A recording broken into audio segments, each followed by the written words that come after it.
guys, Brian with Cajun Cardboard coming at you from the great state of Louisiana with episode number 50 of Explore the Card, where we take a deep dive look at a 1990s Michael Jordan insert or parallel card. Today's episode focuses on the 1995 Hoops Skyview card number SV1, as you can see from the thumbnail right in front of your face. As always, let's get cranking. But first, let me show you what I own. That way you understand the perspective that I'm coming from. I do happen to own this card. I own a BGS 9.5 copy of the card that you can see on your screen. It's a Min Gem with a 9 for surface. We're going to talk in a little more detail about the aesthetics and the details of the card itself in just a bit. But as we always do, I like to start by talking about the actual set that the card derives from. The origin of the card is from the 1995-96 Hoops basketball set. It was a 400 card set released in 2 series, which was not unusual for the 90s. I know that's rare today because Panini will just make another product. But back in the 90s, there were fewer products, but a hell of a lot more cards within those products. It seems like, at least as far as numerical numbered cards within the base set. Series 1 was cards number 1 through 250, and Series 2 were cards number 251 through 400. Apparently, there were also some weird unnumbered Phoenix Suns cards released somehow, somewhere. I don't know much about that, but Google it if you want to know more, or go to Trading Card Database and start digging. The cards appear in team alphabetical order, as you can see, based on the city. Atlanta Hawks first, Boston Celtics second, Charlotte Hornets third, etc., etc. The rookie card you'd be looking for is the KG. You wouldn't be pissed if you picked up an Arvydas Sabonis, but the KG is the card that's maintained value over the last, 27 years? So KG was probably the primary rookie chase, at least he is today if you're ripping a box of 95 Hoops right now. Jordan has 2 base cards in this set. They are card number 21, which you can see right here. I've got pulled up on your screen. There it is. Pretty lame card, but it does have the great Shaquille O'Neal, young, svelte, athletic, dominant Shaq in the background in his Orlando Magic uniform with Jordan driving around him. And then that card that you just saw is a Pop 51 in PSA 10 and last sold for $484, which seems a little bit steep for a Hoops base card to me. But again, Pop 51, that's half 100. That's really not that many out there, despite the fact that I gotta believe these things were printed out the wazoo. The other card in the base set is card number 358. Which most people call Earth Shakers. It's a subset card right here. That's what it looks like. That's only a Pop 21 in PSA 10, but for some reason, that card, which I think is better looking, it's got J.R. Ryder. It looks like Gardner. It looks like he has a face mask on. I'm not sure if he does or not, but it looks like he does.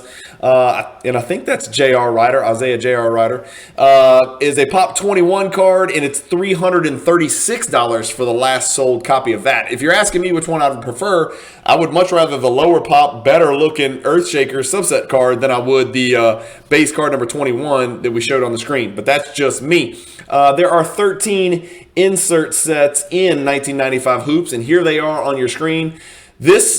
People went nuts on the Grant Hill stuff, right? Hoops was going crazy. There's a Grant Hill insert card, specifically a Grant Hill insert card. There is a Grant Hill Dunks insert set. There's a Grant Hill NBA Co-Rookie of the Year tribute.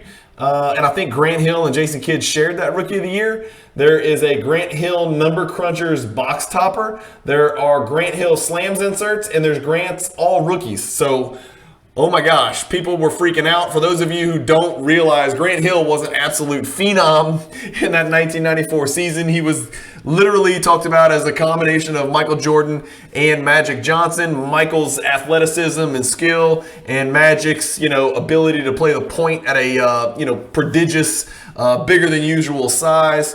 But Grant Hill was super hot then, pre-ankle problems, where he went through literally 20 surgeries or something like that.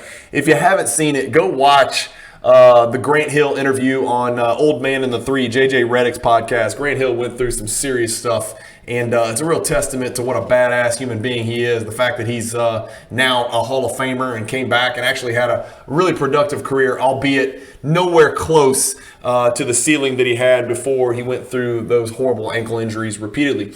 There's 13 insert sets. Like I mentioned, the most important ones are going to be the Hot List, which features Jordan. All these are going to feature Jordan. Hot List, Number Crunchers, Power Palette, Skyview, which we're going to talk about today, and Top 10. Which I happened to win a PSA 10 Jordan Top 10 card last night in the PWCC Weekly Auction number 44. There are 10 Skyview insert cards within the Skyview insert set. They are Michael Jordan, Jason Kidd, Grant Hill, the great #1 overall draft pick Joe Smith, Hakeem Olajuwon, Glenn Robinson, Big Dog Robinson, Anthony Hardaway, Shaquille O'Neal, Jerry Stackhouse, and the round mound of rebound, Charles Barkley. For anyone counting at home, 6 of those 10 are Hall of Famers, which yields a 60% Hall of Fame rate. Remember, you insert set collectors out there, you're always looking for the insert sets that have the highest Hall of Fame percentage rate, because those tend to retain their value the best, the longest, or increase in value the most over the course of time. It also doesn't hurt if the big 3 are in here, and as we just mentioned by listing those names 1 through 10, 2 of the big 3 are in here. Again, we're missing Kobe Bryant, just like we were in that Netrageous episode that I did last week.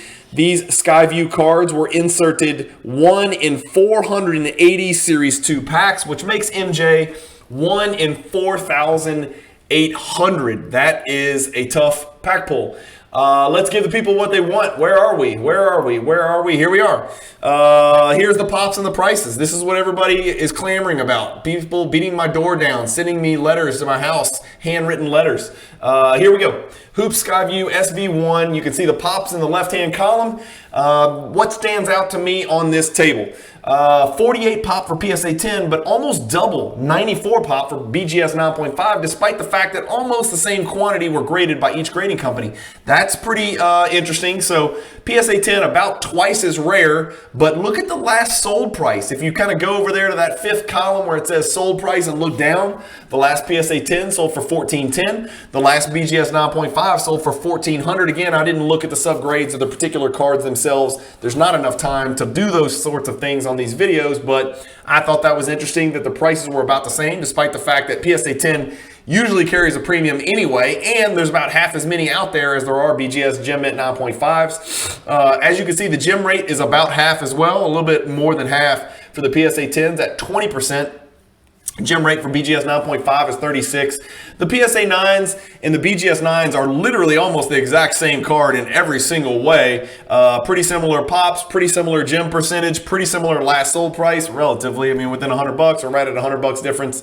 The all-time high is not that different. PSA 10 got as high as 3,550. It's come all the way back down to 1,410. Over the last 6 months, Gem Mint copies between PSA and BGS, I've only sold 5 out of the last 6 months. So you're probably looking at about 9, 10, 11 of these selling per year. At some point, I gotta believe that'll slow down. There is a combined 142 Gem Mint copies between the two companies.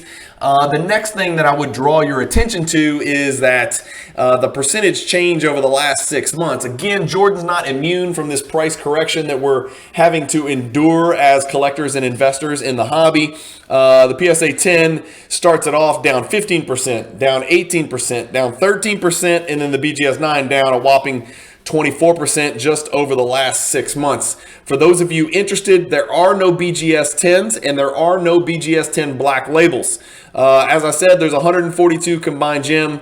And what is on eBay? I want to go find one of these bad boys. I'll look on eBay. Let's see what's out there. First, here it is. Here we go.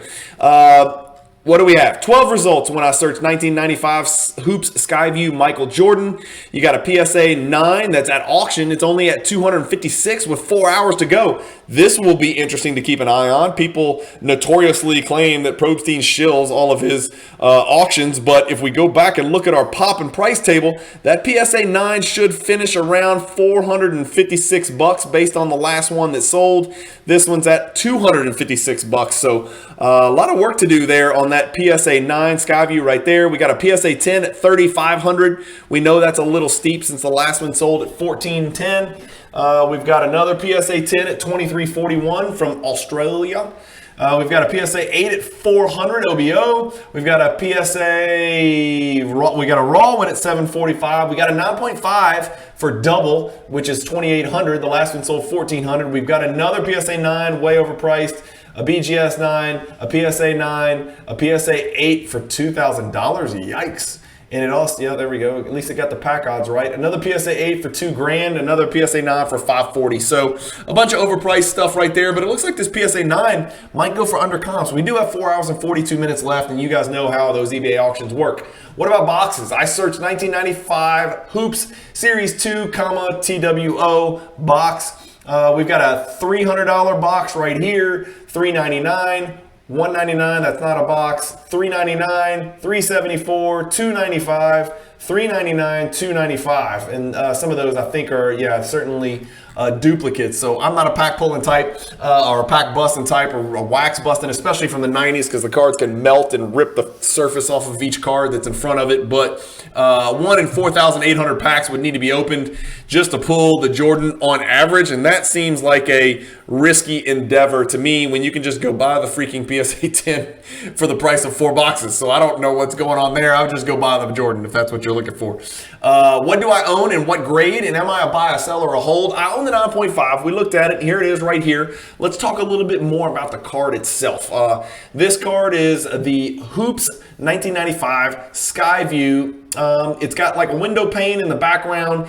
I'll be honest with you, when I see this card, look at Jordan's face. He looks like an alien. It doesn't look anything like Michael Jordan. Like, it looks like they attached some weirdo, like, child molester's face to his body.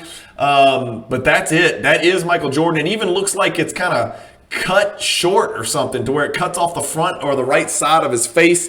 If we go look at the back, at first glance, it's just the same exact photo.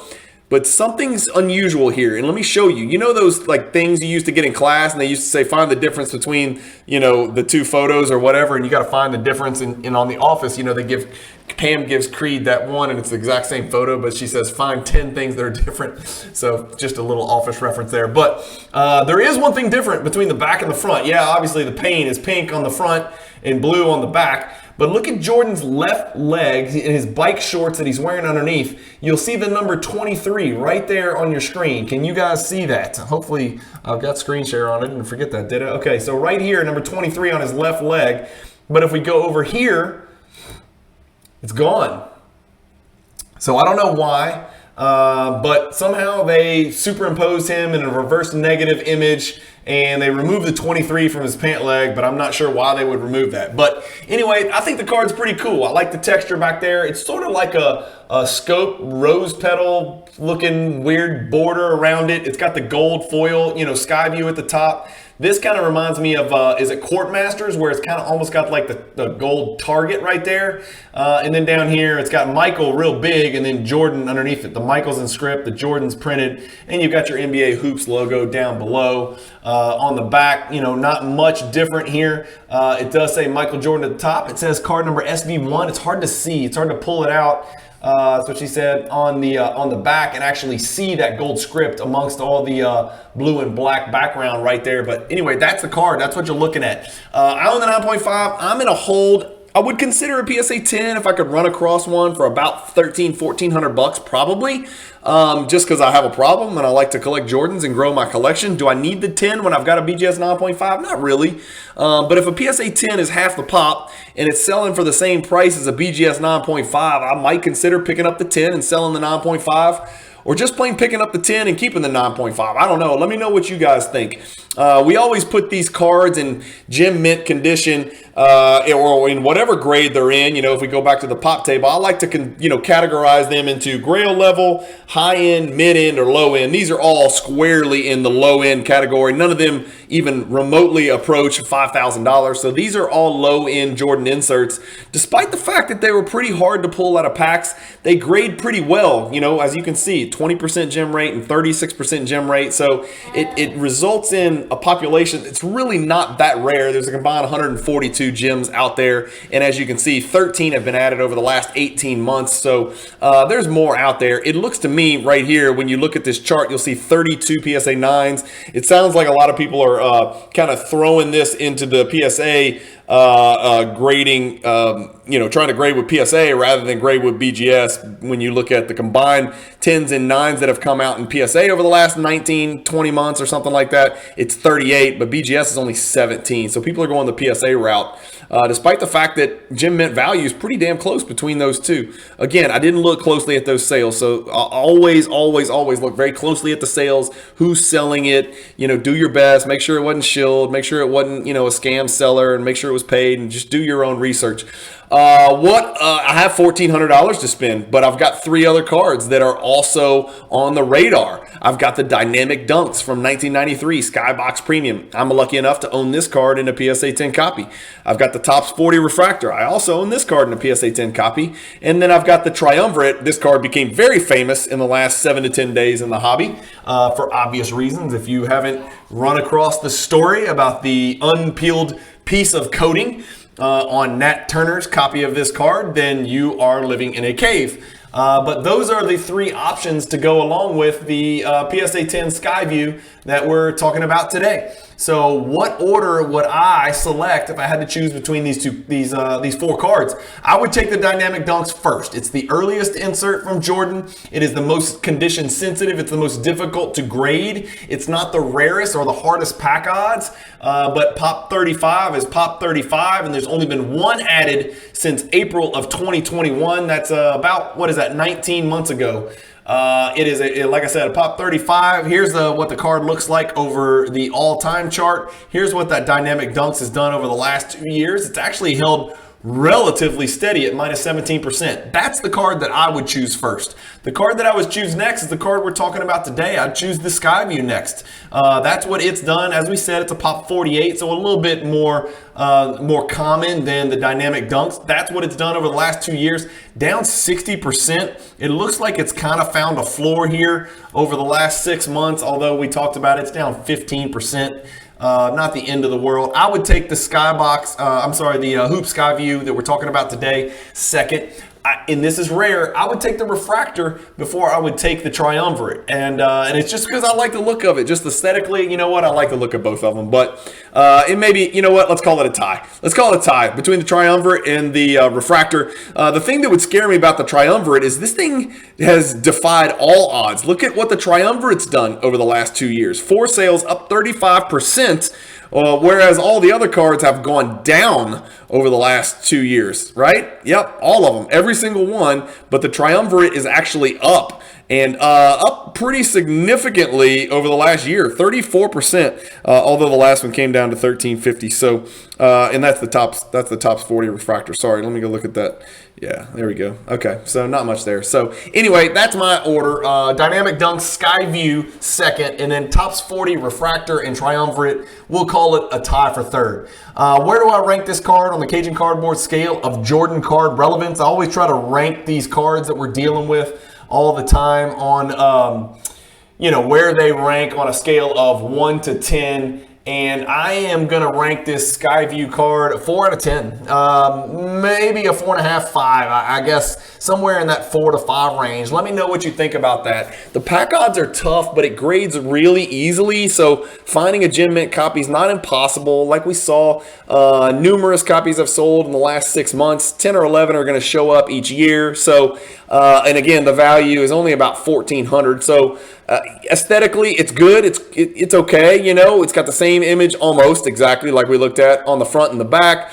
It just doesn't, it's not next level Jordan 90s to me. And, amongst all of the other iconic great inserts and parallels of the 90s, this one sort of somewhat kind of lurks in the shadows and goes a little bit unnoticed. So for that reason, I give our card of the day, episode number 50, the 1995 Hoop Skyview, let's say a 4.5 out of scale of 10. Let me know what you guys think about this card. Let me know if you guys have any stories about this card. Let me know if there's a card that you guys want to know more about that I haven't done. If you haven't noticed, these episodes are coming out on the Luca Nation Network, YouTube channel, and all podcast platforms every Friday evening. This is episode number 50. I think maybe the first 40 are on my Cajun Cardboard YouTube channel. If you haven't subscribed, go subscribe to that. Obviously, if you haven't subscribed to the Luca Nation Network and you're watching this, please hit the subscribe button for this channel as well. 2 channels, double the content coming from you from the great state of Louisiana. And we're creating a little library, almost a full year's worth of weekly episodes of Explore the Card, which, pat my back. I'm actually a little bit proud of. I'm happy that we've gotten this far. So, at some point, I'll probably back these down to 1 episode every 2 weeks. But for now, I'm going to continue grinding 1 per week on the Luca Nation Network. So hit the bell icon so you get notifications. And if you want to go really binge watch and learn a lot about Jordan cards from the 90s and inserts and parallels, go check out the Cajun Cardboard playlist for Explore the Card and Michael Jordan content, because there's plenty for you to watch, and you can go back and binge watch all of that stuff and shove as much information into your brain as you could possibly fit. Anyway, as always, I appreciate your time and watching this video. Keep collecting, stay positive in the hobby, and peace.